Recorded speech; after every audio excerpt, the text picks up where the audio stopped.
السلام علیکم to all, دس از ثنا احمد۔ امید ہے آپ سب لوگ خیریت سے ہوں گے۔ الحمدللہ آپ لوگ کی دعاؤں سے میں بھی خیریت کے ساتھ ہوں اور ایک اور ڈیلی بلاگ کے ساتھ حاضر خدمت بھی۔ جی ہاں ناظرین و حاضرین، الحمدللہ آپ کی دعاؤں سے اور میری محنت سے ڈیلی بلاگ آپ کے سامنے حاضر خدمت ہوتا ہے۔ کل جو میں نے بلاگ بنایا تھا وہ جمعے کی مناسبت سے درود پاک اور پھر حضرت عیسیٰ علیہ السلام کے معجزات اور ان کی نبوت کے بارے میں نے بتایا تھا، اور چونکہ لائٹ چلی گئی تھی جس وجہ سے سلسلہ منقطع ہو گیا تھا، تو وہیں سے دوبارہ آج بلاگ کا میں آغاز کرتی ہوں اور انشاءاللہ تعالی آگے کے بھی واقعات آپ کے سامنے پیش کروں گی۔ تو سب سے پہلے حسب معمول ہم اپنے بلاگ کا آغاز اللہ تعالیٰ کی حمد و ثنا سے کریں گے کہ بے شک تمام تعریف اللہ تعالیٰ کے لیے ہے، جو مالک سارے جہاں والوں کا، روزی جزا کا مالک۔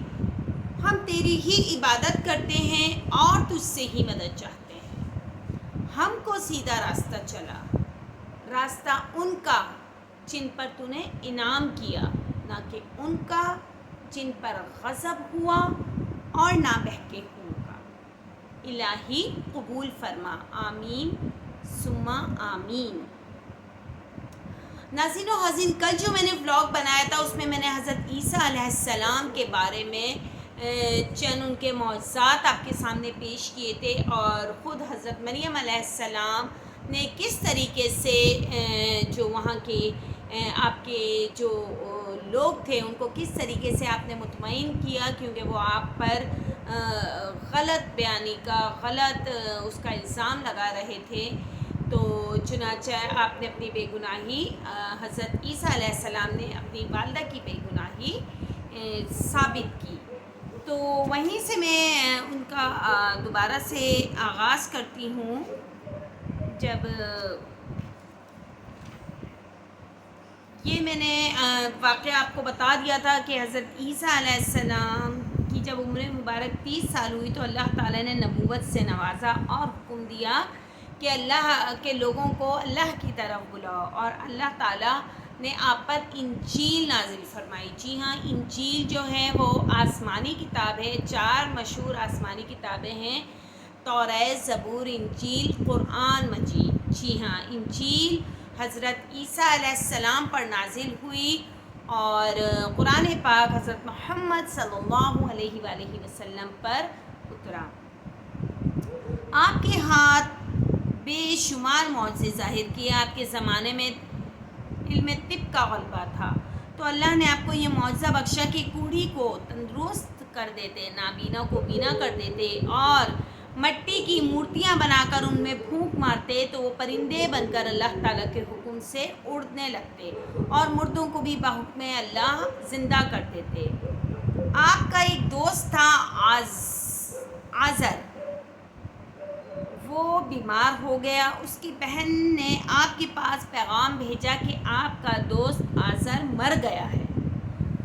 آپ ان کے ہاں 3 دن کا سفر طے کر کے پہنچے۔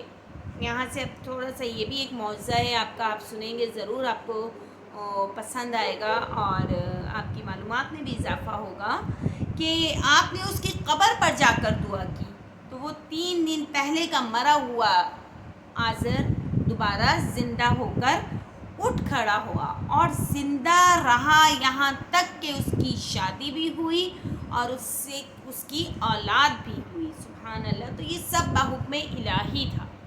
یہ کوئی حضرت عیسیٰ علیہ السلام کوئی جادوگر نہیں تھے کہ وہ پھونک مارتے اور مردہ زندہ ہو جاتا، یہ سب اللہ کے حکم سے زندہ ہوتے تھے۔ اس طرح ایک دن آپ حواریوں کے ساتھ بیٹھے تھے کہ طوفان نوح کا ذکر چھڑ گیا، تو ایک حواری بولا کہ کیا اچھا ہوتا کہ اگر کسی ایسے شخص کو اللہ تعالیٰ زندہ اللہ تعالیٰ تو نہیں، اس نے حضرت عیسیٰ علیہ السلام کے سامنے بولا کہ کیا اچھا ہوتا کہ آپ کسی ایسے شخص کو زندہ کر دیں جو اس وقت کا ہو، اس دور کا ہو، تو طوفان نوح میں جو مرا ہو، تاکہ وہ اس طوفان کا آنکھوں دیکھا حال ہمیں بیان کر دے۔ آپ ایک ٹیلی کے پاس آئے اور کہا کہ یہ نوح علیہ السلام کے بیٹے سام کی قبر ہے، آپ نے دعا کی تو وہ اٹھ کھڑا ہوا اور کہنے لگا کیا قیامت آ گئی، کیا قیامت ہو گئی؟ فرمایا نہیں، بلکہ میں نے دعا کی تو اللہ نے آپ کو زندہ کر دیا۔ پھر لوگوں نے طوفان کے بارے میں پوچھا، انہوں نے سب بتلا دیا اور پھر وہ دوبارہ مر گیا۔ یہودی حضرت عزیر علیہ السلام کو اللہ کا بیٹا مانتے تھے۔ ان کے طلب کرنے پر آپ نے انہیں بھی حکم اللہ سے زندہ کیا۔ جب وہ زندہ ہوئے تو یہودیوں نے ان سے پوچھا کہ اس شخص کے بارے میں آپ کیا کہتے ہیں؟ انہوں نے فرمایا کہ میں گواہی دیتا ہوں کہ یہ اللہ کے بندے اور اس کے رسول ہیں۔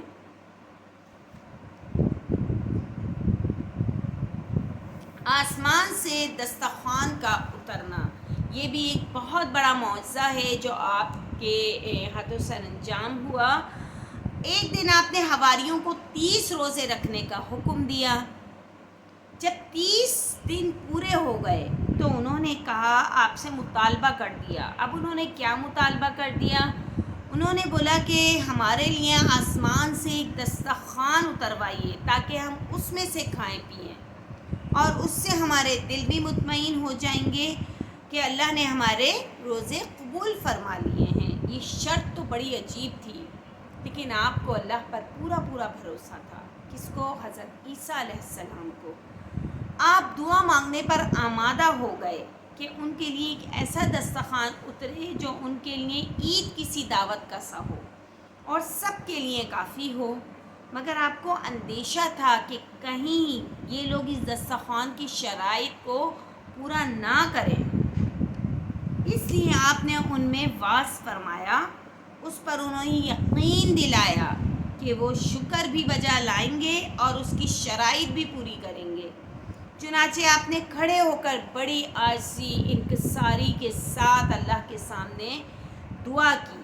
اللہ پاک نے آپ کی دعا قبول فرمائی اور پھر لوگوں نے اپنی آنکھوں سے اس دسترخوان کو 2 بادلوں کے ٹکڑوں پر اترتے دیکھا۔ وہ رفتہ قریب آ رہا تھا۔ جب وہ قریب آتا گیا، آپ اللہ سے دعا فرمانے لگے کہ وہ رحمت بنے نہ کہ زحمت، اور اس میں برکت اور سلامتی ہو۔ چنانچہ جب وہ اترا تو آپ نے آگے بڑھ کر اس پر سے یہ دعا پڑھ کر غلاف اتارا، اس اللہ کے نام سے جو سب سے بہتر رزق دینے والا ہے۔ یہ سورہ مائدہ کی آیت نمبر 112 سے 115 تک میں اس واقعے کو بیان کیا گیا ہے۔ آپ ضرور قرآن پاک کو کھولیں، اس میں سورہ مائدہ نکالیں، آپ کو خود بخود یہ واقعہ نظر آ جائے گا۔ آیت نمبر 112 سے 115 تک۔ آسمانوں میں اٹھایا جانا۔ اب کس طریقے سے حضرت عیسیٰ علیہ السلام آسمان پر اٹھا لیے گئے ہیں؟ جی ہاں ناظرین و حاضرین، اللہ تعالیٰ نے حضرت عیسیٰ علیہ السلام کو موت نہیں دی، وہ آسمان پر زندہ اٹھائے گئے ہیں۔ ارشاد باری تعالیٰ ہے، اور وہ یعنی یہود قتل عیسیٰ علیہ السلام کے بارے میں ایک چال چلے، اور اللہ بھی عیسیٰ علیہ السلام کو بچانے کے لیے ایک چال چلا، اور اللہ خوب چال چلنے والا ہے۔ اس وقت اللہ نے فرمایا، اے عیسیٰ، میں تمہاری دنیا میں رہنے کی مدت پوری کر کے تم کو اپنی طرف اٹھا لوں گا اور تم کو کافروں کی صحبت سے پاک کر دوں گا۔ یہ سورہ آل عمران کی آیت نمبر 54-55 کا ترجمہ ہے۔ آپ جا کر وہاں ضرور سرچ کیجئے گا، ضرور پڑھیے گا، یہ پورا واقعہ وہاں تفصیل سے موجود ہے۔ ایک اور روایت میں ہے کہ چند یہودی آپ سے ملے تو کہا، جادوگر کا بیٹا جادوگر، بدکار کا بدکار بیٹا آیا، اور آپ کی والدہ پر انہوں نے غلط بیانی کی، آپ کی والدہ پر انگلیاں اٹھائی گئیں، آپ نے ان کے خلاف بد دعا کی تو اللہ تعالیٰ نے انہیں مسخ کر کے بندر اور خنزیر بنا دیا۔ اللہ اکبر۔ جی ہاں ناظرین و حاضرین، آپ دیکھیے کہ کس طریقے سے نبی، اولیاء، پیغمبروں کی فریاد کو اللہ تعالیٰ سنتا ہے۔ جب انہیں اتنا سخت کوفت زدہ بنا دیا، اتنا انہیں زج کر دیا، جس پر آپ نے اللہ تعالیٰ سے ان کے لیے بد دعا فرما دی۔ ہمیشہ آپ دعا کرتے تھے کہ میری قوم کو درست راہ پر لے آئے، لیکن وہ قوم وقت ضرورت تو ضرور آپ کا ساتھ دیتی اور اس کے بعد دوبارہ اپنی چال چلتے۔ تو جب انہوں نے اللہ تعالیٰ سے دعا کی تو اللہ پاک نے ان کی دعا کو قبول کیا، اور ان کے حق میں جو بد دعا کی تھی تو اللہ پاک نے ان کے چہرے کو مسخ کر دیا، ان کے چہروں کو بندر اور خنزیر کی شکل دے دی۔ یہ اللہ تعالیٰ کا بڑا خوفناک، بڑا خطرناک اللہ تعالیٰ نے ان سے انتقام لیا۔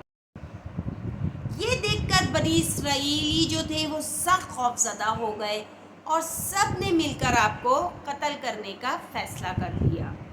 ادھر بادشاہ کو بھی خوب بھڑکایا گیا، اس نے بھی تائید کی کہ عیسیٰ علیہ السلام کو قتل کر کے پھانسی دو۔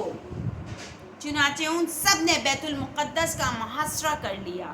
جب وہ اندر داخل ہونے لگے تو اللہ نے رستہ دکھانے والے پر، جو رستہ بتا رہا تھا کہ عیسیٰ علیہ السلام اس غار میں، اس بیت المقدس مسجد میں ہیں، تو وہاں اس رستہ بتانے والے پر اللہ تعالیٰ نے اس کا جو چہرہ تھا، اس کی شبیہ تھی، وہ حضرت عیسیٰ علیہ السلام کی طرح ڈال دی، حضرت عیسیٰ علیہ السلام کی شبیہ اس میں ڈال دی،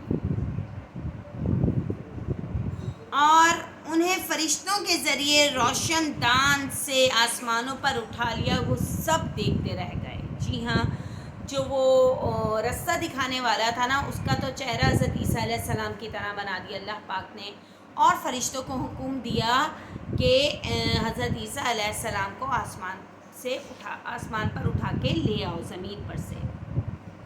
جب سرکار ہر کار اندر داخل ہوئے تو انہوں نے اس نوجوان کو، جس پر عیسیٰ علیہ السلام کی شبیہ ڈال دی گئی تھی، عیسیٰ علیہ السلام سمجھ کر قتل بھی کر دیا، اور پھر اس کو پھانسی بھی دے دی۔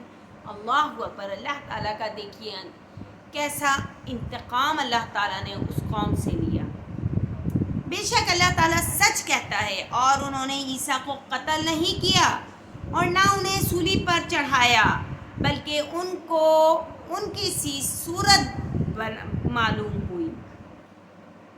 یہ سورۃ النساء کی آیت نمبر 107 کا حوالہ میں یہاں دے رہی ہوں، انشاءاللہ تعالیٰ آپ وہاں جا کر پوری تفصیل پڑھ سکتے ہیں۔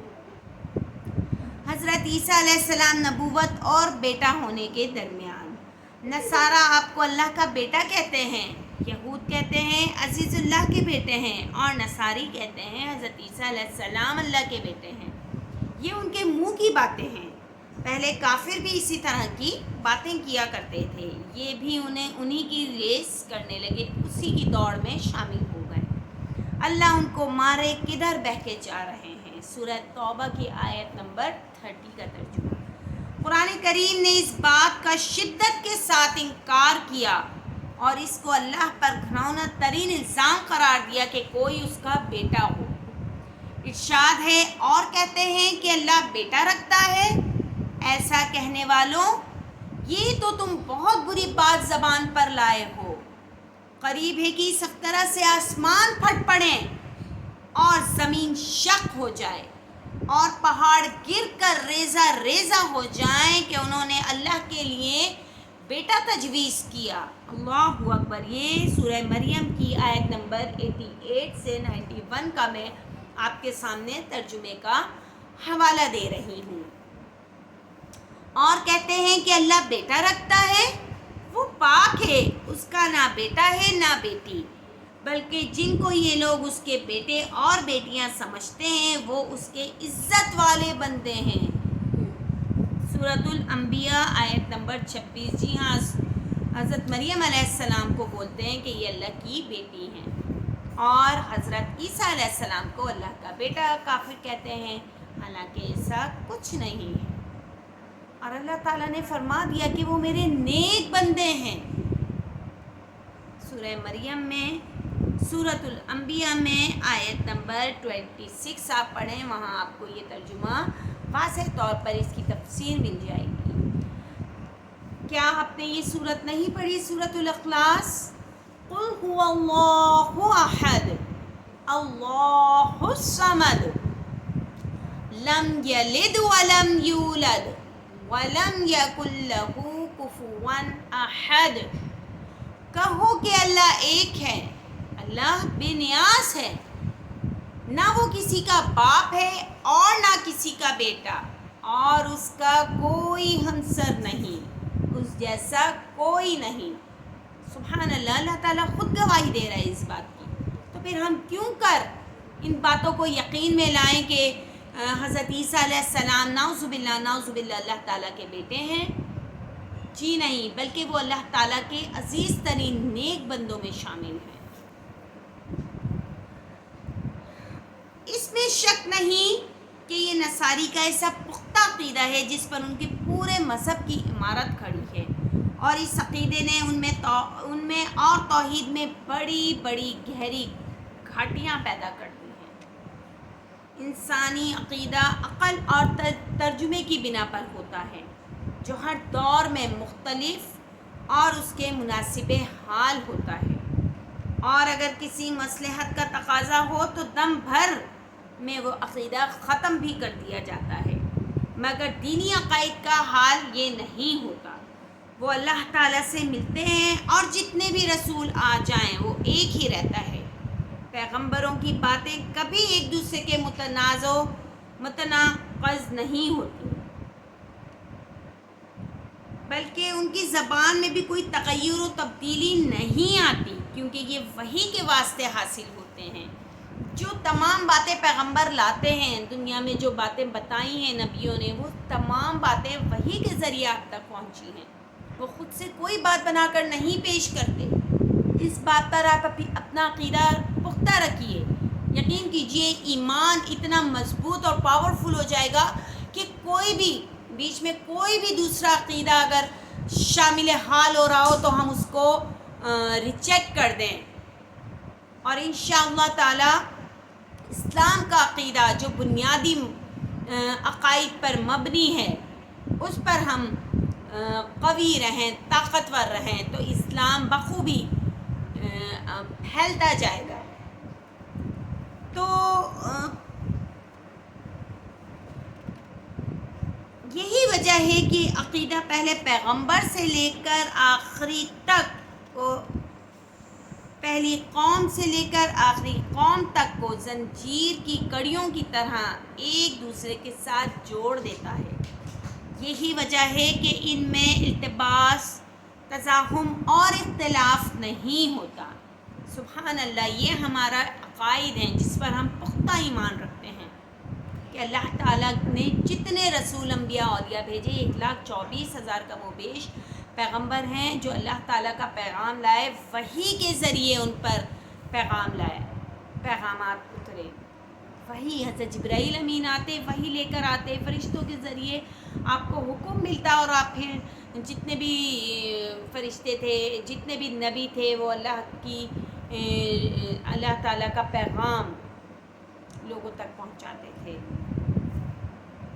عقیدہ یہ نہیں کہ ایک زمانہ بعد میں جب کوئی رسول آئے تو لوگ اس کے گرد جمع ہو گئے، بلکہ یہ ایک ابدی اتصال ہے۔ یہی وجہ ہے کہ آج نصارہ کا عقیدہ اس عیسوی عہد کے عقائد کے ساتھ کوئی ربط و اتصال نہیں رکھتا، جس میں انجیل اتری، وحی نازل ہوئی، بلکہ آج اس میں شدید اختلاف ہے، جس سے نہ تاریخ کو انکار ہے نہ خود نصارہ کو۔ ان کا حضرت عیسیٰ علیہ السلام کے بارے میں باہم شدید اختلاف ہے کہ آیا وہ اللہ کے رسول ہیں، قطع نظر اس کے کہ خود نبوت ایک بلند ترین منصب ہے، یا انہیں اللہ کے ساتھ ایک ایسا تعلق ہے جو رسالت سے بڑھ کر ہے، جو اللہ کا بیٹا ہوتا ہے، کیونکہ وہ بغیر باپ کے پیدا ہوئے تھے۔ لیکن یہ بات ان کے مخلوق ہونے کے منافی نہیں، کیونکہ وہ اللہ کا کلمہ ہے، اور کوئی انہیں اللہ کا بیٹا اور اللہ کی طرح قدیم کہتا ہے۔ نصارہ کے یہ عقائد مخفی رہے جب تک رومی انہیں اپنے ظلم کی چکی تلے پیستے رہے، کیونکہ اس زمانے میں یہ تکلیفوں کو جھیلنے اور انہیں ختم کرنے میں لگے رہے۔ لیکن جب قسطنطین نے ان کے ساتھ حسن سلوک کیا اور خود بھی نصرانی ہونے کا ارادہ کیا تو ان میں شدید اختلافات دیکھ کر حکم دیا کہ تم سب کسی ایک عقیدے پر جمع ہو جاؤ۔ انہی میں آریوس نامی ایک شخص اسکندریہ کا بادشاہ بھی تھا جو وہاں کے چرچ کا پادری تھا۔ وہاں کے لوگ حضرت عیسیٰ علیہ السلام کے الوہیت کے قائل تھے اور یہ اس عقیدے کا زبردست مخالف تھا۔ وہ اللہ کی الوہیت کا قائل تھا اور انجیل کی ان تعلیمات کا شدید مخالف تھا جو حضرت عیسیٰ علیہ السلام کے خدا ہونے کو بتلاتی تھی۔ غرض آریوس حضرت عیسیٰ علیہ السلام کے مخلوق ہونے کا قائل تھا اور اس عقیدے کی ایک جماعت اس یوت میں بھی تھی جن میں میلیتیوس نامی پادری سب سے پیش تھا۔ یہ لوگ فلسطین، مقدونیہ اور قسطنطنیہ کے عقائد کے سخت خلاف تھے۔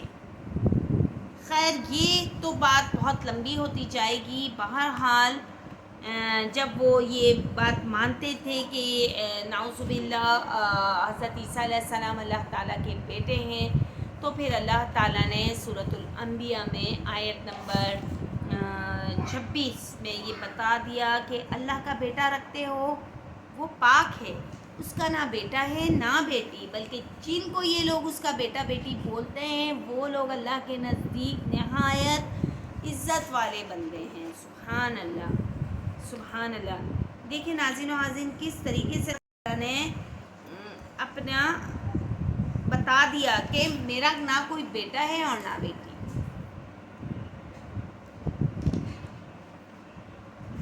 اسی طریقے سے اللہ تعالیٰ نے حضرت عیسیٰ علیہ السلام کو موت نہیں دی، بلکہ جب ان کی عمر کا عرصہ پورا ہو گیا اس دنیا میں تو اللہ تعالیٰ نے فرشتوں کو حکم دیا کہ وہ آپ کو آسمان پر اٹھا کے لے جائیں، اور جو وہ راستہ بتانے والا شخص اس کی شبیہ حضرت عیسیٰ علیہ السلام کی ڈال دی، اور لوگوں نے ان کو حضرت عیسیٰ علیہ السلام سمجھ کر نہ صرف قتل بھی کیا بلکہ سولی پر لٹکا دیا۔ اللہ اکبر۔ تو کس طریقے سے انہوں نے اپنی چال چلی، اور پھر اللہ تعالیٰ تو بہت بڑی چال چلنے والا ہے۔ اللہ تعالیٰ تو غیب کا علم جانتا ہے، یہ تمام واقعات ایسے ہونے تھے، ورنہ اللہ تعالیٰ ایک سیکنڈ نہیں لگاتا، کن فیکون کی دیر ہوتی اس پوری قوم کو غرق کر دیتا، اور حضرت عیسیٰ علیہ السلام ایسے ہی رہتے۔ لیکن چونکہ اللہ تعالیٰ کو یہ سب کچھ کرنا تھا کہ ان کو آسمان پہ اٹھانا تھا، ان کو دوبارہ اللہ تعالیٰ بھیجیں گے، اور کس طریقے سے یہ سب کچھ ہوگا وہ اللہ کے کام ہے، اللہ بہتر جانتا ہے۔ تو اللہ تعالیٰ نے ان کو آسمان پہ اٹھا لیا، ان کو موت نہیں آئی۔ اور اللہ تعالیٰ نے قرآن میں اما پارے میں سورۃ الاخلاص جو ایک بہت خوبصورت سورت ہے اس میں بیان کر دیا ہے کہ کہو کہ اللہ ایک ہے، اللہ بے نیاز ہے، نہ وہ کسی کا باپ ہے اور نہ کسی کا بیٹا، نہ وہ خود کسی سے ہے اور نہ اس نے کسی کو جنا، اور اس کا کوئی ہمسر نہیں ہے۔ اللہ تعالیٰ جیسا کوئی نہیں، بے شک اللہ تعالیٰ جیسا کوئی نہیں۔ ہمیں تمام عقائد پر ناظرین و حاضرین پختہ یقین رکھنا ہے، اور اللہ نہ کرے کوئی ہمیں ہمارے عقیدے سے ہٹا رہا ہو تو استغفار لا حول ولا قوت الا باللہ اس پر پڑھ کر کیونکہ اور اس کی باتوں کو بالکل نوٹس میں نہ لائیں۔ آپ دیکھیے، آپ قرآن پاک کو کھولیں، قرآن پاک میں ہر صورت میں ہر آیت میں یہ بیان ہے کہ اللہ وحدہ لا شریک ہے، اللہ کے سوا کوئی معبود نہیں، محمد صلی اللہ علیہ وآلہ وسلم اللہ کے رسول ہیں۔ اس کا کلمہ میں گواہی دیتی ہوں کہ اللہ کے سوا کوئی معبود نہیں، وہ ایک ہے، اس کا کوئی شریک نہیں، اور میں گواہی دیتی ہوں کہ حضرت محمد صلی اللہ علیہ وآلہ وسلم اللہ تعالیٰ کے بندے اور اس کے رسول ہیں۔ تو یہ ناظرین و حاضرین اللہ تعالیٰ نے قرآن میں کھل کر یہ باتیں بتا دی ہیں۔ یہ نہیں کہ ہمیں کوئی یہ باتیں بتانے آئے تو ہمیں پتہ چلا۔ آپ قرآن کھول کے پڑھیے، قرآن میں ایک ایک حرف واضح ہے، اس کی تفسیر میں جائیے، اس کے ترجمہ پڑھیے، آپ پر تمام جو آپ کے دل و دماغ میں کچھ باتیں آ جاتی ہیں۔ کہتے ہیں نا کہ انسان وہ جو شیطان ہے وہ انسان پر مسلط ہو جاتا ہے اور وہ بہکاتا ہے ادھر ادھر، تو ہمیں اس کے بہکاوے میں نہیں آنا چاہیے۔ نماز پڑھیں، روزہ رکھیں، زکوٰۃ دیں، حج کریں، کلمہ گو ہوں، آپ دیکھیے آپ پر کوئی بری چیز اثر انداز نہیں ہو۔ آپ 5 وقت کی نماز پڑھیں، باوضو رہیں، اللہ تعالیٰ کا ذکر کثرت سے کریں، رسول اللہ صلی اللہ علیہ وآلہ وسلم پر درود و سلام بھیجیے، اور پھر آپ دیکھیے آپ کے تمام کام کتنے آسان ہو جاتے ہیں۔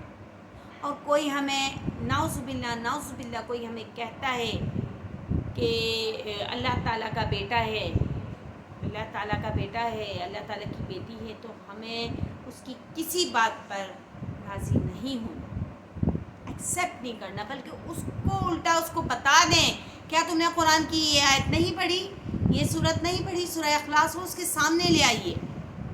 میں نے اور آپ نے تو نہیں وہ صورت لکھی نا قرآن میں، وہ تو اللہ پاک کی طرف سے اللہ تعالیٰ نے بھیجا۔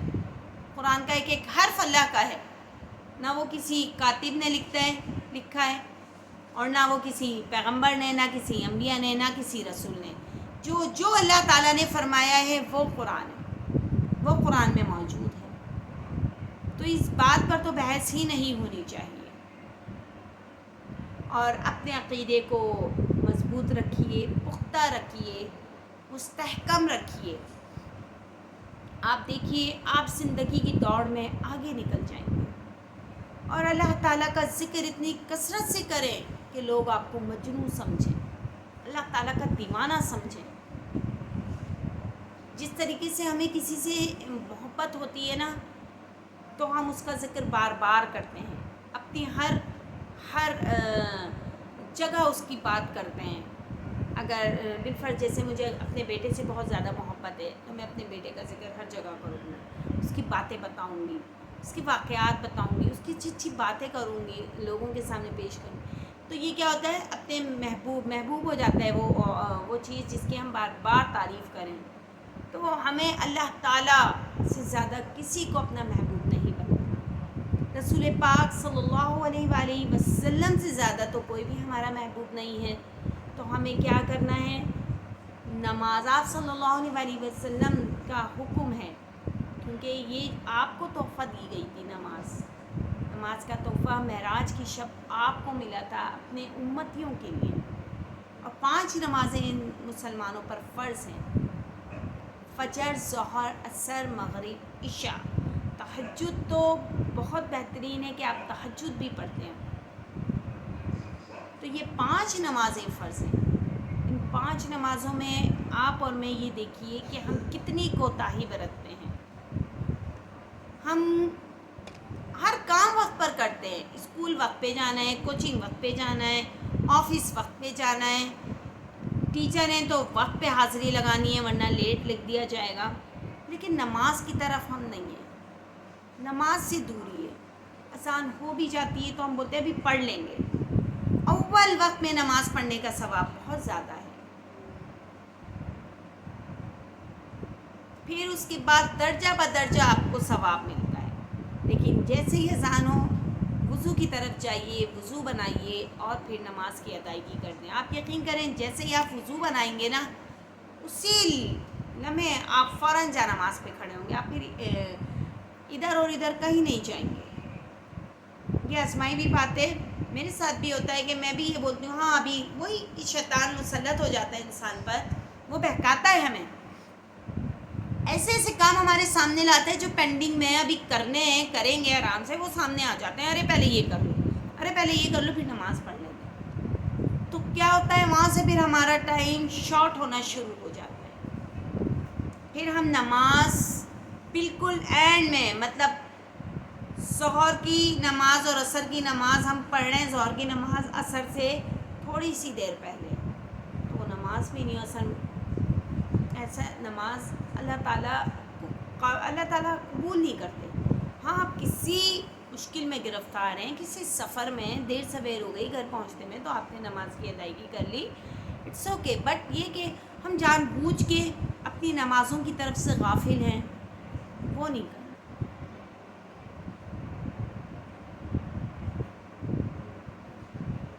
اور دوسرا یہ کہ صبر انسان کو بہت آگے تک لے جاتا ہے.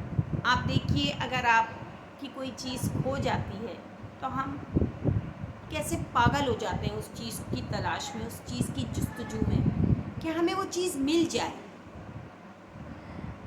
یہی جستجو، یہی تلاش آپ اللہ کی یاد میں کریں، اللہ اور اس کے رسول صلی اللہ علیہ وآلہ وسلم کو کثرت سے یاد کریں، ان کو ڈھونڈیں، اللہ تعالیٰ سے لو لگائے رکھیں. آپ یقین کیجئے ناظرین و حاضرین، آپ کے تمام کام بخوبی سر انجام ہوں گے. یہ بہت آزمودہ بات ہے، مجرب عمل ہے، نہایت مجرب عمل ہے، مفید اور کارآمد عمل ہے. ہم اس طرف نہیں جاتے. اللہ تعالیٰ قرآن پاک میں فرماتے ہیں والعصر ان الانسان لفی خسر الا الذین آمنوا وعملوا الصالحات وتواصوا بالحق وتواصوا بالصبر. قسم ہے عصر کی. یہاں اللہ تعالیٰ عصر کے وقت کی قسم کھاتا ہے کہ قسم ہے عصر کی، بے شک انسان نقصان میں ہے سوائے ان لوگوں کے جو ایمان لائے اور نیک عمل کرتے رہے اور آپس میں حق بات کی تلقین اور صبر کی تاکید کرتے رہے. اب دیکھیے یہاں اللہ تعالیٰ ہر چیز کو واضح کر دیتا ہے. اللہ تعالیٰ نے یہاں عصر کے وقت عصر کی نماز قسم کھا لیے. انسان اسی وقت میں دیکھیے آپ عصر کی میرے امتیوں پر 2 نمازیں بہت بھاری ہوں گی جس میں عصر بھی ہے. اور عصر کی نماز ویسے تو 5 نمازوں کا ثواب بے انتہا ہے، لیکن عصر کی نماز میں کوتاہی مت کرا کریں، سستی مت دکھائیں، کاہلی مت دکھائیں، کیونکہ عصر کا ٹائم بھی شارٹ ہوتا ہے، عصر اور مغرب کا. فوراً عصر کی اذان ہو فوراً جا کر نماز پڑھیے. یہاں دیکھیے اللہ پاک فرما رہے ہیں کہ قسم ہے عصر کی، بے شک انسان نقصان میں ہے سوائے ان لوگوں کے جو ایمان لانے والے لوگوں کی طرف اللہ تعالیٰ نے اشارہ کیا. اللہ تعالیٰ قرآن میں کہتا ہے وَأَقِیمُوا الصَّلَاةَ وَآتُوا الزَّکَاةَ، وَأَقِیمُوا الصَّلَاةَ، اور نماز قائم کرو. نماز پڑھو کہیں نہیں لکھا، پڑھنا تو ہم جب پڑھیں گے تو وہ قائم ہو جائے گی نماز. اللہ تعالیٰ کہہ رہے ہیں پہلے نماز قائم کرو اور زکوٰۃ ادا کرو اور رکوع کرو رکوع کرنے والوں کے ساتھ. قرآن میں جا بجا ارشادات ہیں، نماز کی طرف تلقین کی گئی ہے. سورہ جمعہ پوری نماز پڑھے.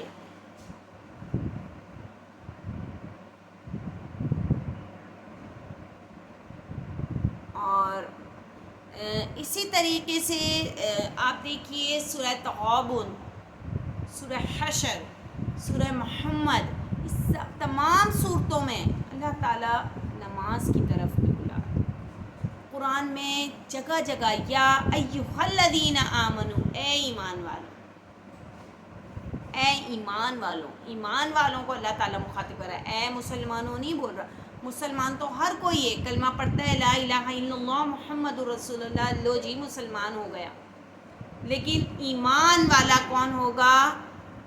جو سچے دل سے ان تمام باتوں پر پختہ ایمان رکھے گا. اللہ ایک ہے، کتاب ایک ہے، قرآن، رسول محمد صلی اللہ علیہ وآلہ وسلم آخری رسول ہے، اور آپ صلی اللہ علیہ وآلہ وسلم کے بعد کوئی دوسرا نبی نہیں آئے گا. آپ خاتم النبیین ہیں.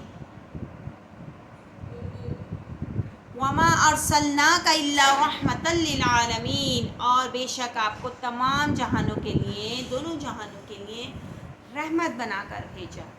یہاں دیکھیے حضور پاک صلی اللہ علیہ وآلہ وسلم کو بھی ضرور میں شامل کروں گی کہ آپ صلی اللہ علیہ وآلہ وسلم پر بارہ بار کروڑوں درود السلام پیش کریں کہ آپ صلی اللہ علیہ وآلہ وسلم اللہ تعالیٰ کے محبوب ترین بندے، اللہ پاک نے آپ سے بے انتہا محبت کی، سب سے زیادہ محبوب ہیں اللہ تعالیٰ کے آپ، تو کیا ہم اللہ تعالیٰ کے محبوب بندے نہیں بنیں گے کہ اللہ تعالیٰ کے محبوب کو پسند کریں، ہم ان کی پرسنالٹی کو، ان کی شخصیت کو، ان کی سیرت کو، ان کے کردار کو ہم اپنائیں، نہ کہ کسی دوسرے کو فالو کریں ہم۔ بہت سے لوگ ایسے ہیں، بہت سے دنیا میں ایسے لوگ ہیں جن کو ہم آئیڈیل بناتے ہیں اپنا، اور ان کو فالو کرتے ہیں، ان کو دیکھتے ہیں، جو ہمیں پسند آتا ہے۔ ایز ایگزامپل میں بتاؤں، جیسے مجھے ٹیچر پسند تھی اپنی بچپن کے دور میں تو میں ان کی جیسا بننا چاہتی تھی کہ میں ایسی بنوں گی ٹیچر۔ تو اسی طریقے سے ہمیں جو آئیڈیل بنانا ہے وہ حضور پاک صلی اللہ علیہ وآلہ وسلم کی شخصیت کو اپنا آئیڈیل بنائیں۔ آپ دیکھیے آپ کا رتبہ، آپ کی عزت، آپ کا مرتبہ، آپ کا مقام، آپ کا درجہ اللہ پاک کہاں پہنچا دیں گے اگر آپ حضور پاک صلی اللہ علیہ وآلہ وسلم سے محبت رکھیں، درود السلام بھیجیں۔ کیونکہ دیکھیں اللہ تعالیٰ کو ہماری عبادتوں کی کوئی ضرورت نہیں ہے۔ حضور پاک صلی اللہ علیہ وآلہ وسلم پر 70,000 فرشتے فجر کے وقت اور درود و سلام بھیجتے ہیں جو اللہ تعالیٰ پیدا کرتے ہیں ان فرشتوں کو، اور پھر مغرب ہوتے ہی وہ فرشتے چلے جاتے ہیں، پھر اللہ پاک مزید 70,000 فرشتے پیدا کرتے ہیں جو پھر آپ صلی اللہ علیہ وسلم کی روزہ مبارک پر کھڑے ہو کر درود و سلام بھیجتے ہیں۔ تو کیا اللہ تعالیٰ کو ہماری عبادتیں اللہ تعالیٰ کے لیے؟ جی نہیں، یہ عبادتیں ناظرین حاضرین ہم اپنے لیے کر رہے ہیں تاکہ ہمارا بیڑا پار ہو جائے، اللہ تعالیٰ ہمیں ہماری اصل منزل مقصود پر پہنچا دیں جس کا انہوں نے ہم سے وعدہ کیا ہے۔ وہ ہے نا اذان کے بعد کی دعا کہ اللہم رب هذه الدعوة التامة والصلاة القائمة آت محمدا الوسيلة والفضيلة والدرجة الرفيعة وابعثه مقاما محمودا الذي وعدته وارزقنا شفاعته يوم القيامة إنك لا تخلف الميعاد۔ اے اللہ، اے اس دعوت کامل اور اس کے نتیجے میں کھڑی ہونے والی نماز کے رب، تو محمد صلی اللہ علیہ وآلہ وسلم کو وسیلہ اور فضیلت عطا فرما، اور ہم کو قیامت کے دن ان کی شفاعت سے بہرہ مند فرما، بے شک تو وعدہ خلافی نہیں فرما، اور ان کو مقام محمود پر پہنچا جس کا تو نے ان سے وعدہ فرمایا ہے، اور قیامت کے دن ہم کو ان کی شفاعت سے بہرہ مند فرما، بے شک تو وعدہ خلافی نہیں فرماتا۔ تھوڑا سا ترجمہ ناظرین و حاضرین مجھ سے آگے پیچھے ہو گیا ہے، اللہ تعالیٰ معاف کریں، لیکن یہ ہے کہ یہاں دیکھیے اذان کے بعد بھی اللہ پاک کس طرح، اور یہ بڑی خوبصورت دعا بھی ہے، ہمیں یہ دعا اذان کے بعد کی جو دعا ہے ہمیں یہ ضرور مانگنی چاہیے۔ اذان ہوتے ہی ہم کسر دوبارہ باتوں میں مصروف ہو جاتے ہیں، نہیں، آپ یہ دعا مانگ لیں اور آمین ضرور بولیے، بہت خوبصورت دعا ہے۔ تو ناظرین و حاضرین یہ بلاگ بنانے میں بیٹھتی ہوں اور بس دل چاہتا ہے بس باتیں کرتی جاؤں اور دینی باتیں کرتی جاؤں۔ میں اسکول میں بھی بچے اسٹوڈنٹس میرے بولتے ہیں ٹیچرز آپ واقعات بتائیں، آپ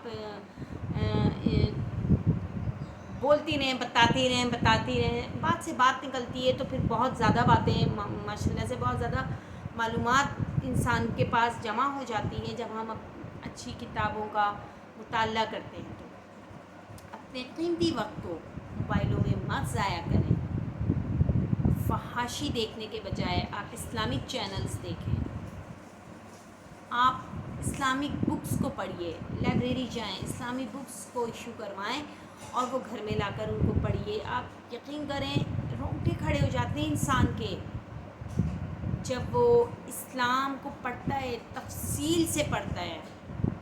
ہمارا تو کوئی ابھی سمجھیں ایک جو ایک لمس ہوتا ہے وہ تک نہیں ہے اسلام میں، دین میں اتنا، اور جو لوگ پورے کے پورے ڈوبے ہوئے ہیں، آپ دیکھیں بڑے بڑے ماشاء اللہ سے فلاسفر ہیں، بڑے بڑے قاری ہیں، مفتی ہیں اور بزرگان دین ہیں جنہوں نے دین کی باتیں بتائی ہیں، ہمیں ان کی باتوں کو فالو کرنا ہے، ان کی باتوں پر عمل کرنا ہے۔ اور یہ جو ہم کوئی بھی ایک اچھی نیک بات ہم کہیں سے سنتے ہیں، پڑھتے ہیں، دیکھتے ہیں تو ہمیں آگے فارورڈ ضرور کرنی چاہیے، کیونکہ یہ ایک صدقہ جاریہ ہے۔ چھوٹی چھوٹی سی ایسی باتیں ہوتی ہیں جو انسان کو فرش سے اٹھا کر عرش پر لے جاتی ہے۔ آپ یقین کریں انسان کی زندگی کو بدلنے میں ایک سیکنڈ نہیں لگتا اگر وہ جب تک خود نہ چاہے، اور وہ کون سی لائف کو چوز کرتا ہے آیا وہ بھی دیکھنا ہے کہ وہ جو شخص ہے کوئی بھی ہو، چاہے میں ہی کیوں نہ ہوں، کہ میں کس طرف جانا پسند کروں گی۔ اپنا تدارک کیجئے، اپنی شخصیت کو دیکھیں، اپنی شخصیت میں حضور پاک صلی اللہ علیہ وآلہ وسلم کے اوصاف پیدا کیجئے۔ آپ یقین کریں آپ سے دنیا محبت کرنے لگے گی، آپ کو دنیا جان جائے گی اگر آپ حضور پاک کسی کو نہیں، کسی پرسنالٹی کو نہیں آئیڈیل بنائیں سوائے نبی پاک صلی اللہ علیہ وآلہ وسلم۔ آپ بہترین نمونہ ہیں پوری کائنات کے لیے، آپ صلی اللہ علیہ وآلہ وسلم بہترین نمونہ ہیں، سرچشمہ ہدایت ہیں ہم تمام مسلمانوں کے لیے، تو ہم کیوں ہیئر اینڈ دیئر جائیں۔ تو اس امید کے ساتھ کہ آج کا آپ کو بلاگ بہت زیادہ اچھا لگے گا، پسند آئے گا، میری باتیں آپ کو اچھی لگیں گی۔ یہ کوئی بھی اس کی کوئی ریہرسل نہیں ہوتی، جسٹ میں صوفے پہ بیٹھتی ہوں اور موبائل آن ہوتا ہے اور بس میں بولنا پڑھنا شروع کر دیتی ہوں، اور جس چیز کا میں بلاگ بناتی ہوں یا کوئی ایک ٹاپک ہوتا ہے وہ میں ضرور کتاب سے آپ کو پیش کرتی ہوں، کیونکہ میں کوئی بہت بڑی عالم مفتی کچھ بھی نہیں ہوں۔ اللہ تعالیٰ مزید علم ہم تک پہنچائے، ایک کتاب کے ذریعے میں پہنچاتی ہوں تاکہ اس میں کسی بھی رد و بدل کی گنجائش نہ ہو، کسی بھی تنقید کی گنجائش نہ ہو۔ تو انشاءاللہ تعالیٰ نیکسٹ ولاگ میں دوبارہ حاضر خدمت ہوں گی، جب اجازت دیجیے۔ اللہ حافظ اور السلام علیکم ورحمۃ اللہ وبرکاتہ۔